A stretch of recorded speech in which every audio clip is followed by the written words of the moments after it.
Thiruvananthapuram rural പരിധിയിലുള്ള police സ്റ്റേഷനുകൾക്ക് ഓരോ മാസവും ലഭിക്കുന്ന ഡീസൽ ക്വാട്ട 150 മുതൽ 200 ലിറ്റർ വരെയാണ്. പരാതികൾ അന്വേഷിക്കുന്ന നടപടികൾ, VIP എസ്കോർട്ട് ഡ്യൂട്ടികൾ, ഉത്സവാഘോഷങ്ങളിലെ സാന്നിധ്യം എന്നീ ദൈനംദിന ആവശ്യങ്ങൾക്ക് പോലും ഈ ഡീസൽ ക്വാട്ട തികയാറില്ല.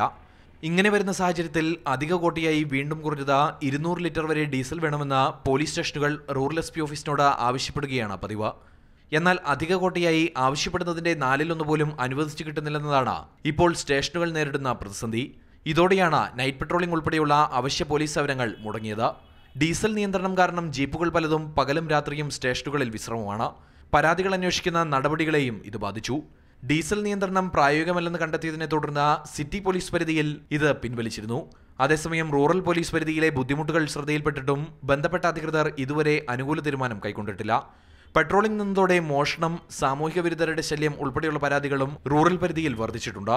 സ്ത്രീ സുരക്ഷ ഉറപ്പുവരുത്താൻ ഉൾപ്പെടെ എല്ലാ സമയത്തും പെട്രോളിംഗ് സജീവമാക്കിയതായി സംസ്ഥാന പോലീസ് മേധാവി തന്നെ കൊട്ടിഘോഷിച്ച് പറയുന്നതിനിടെയാണ് തലസ്ഥാനത്തു നിന്നുള്ള ഈ കാഴ്ചയെന്നതും ശ്രദ്ധേയമാണ്. മാതൃഭൂമി ന്യൂസ്, തിരുവനന്തപുരം.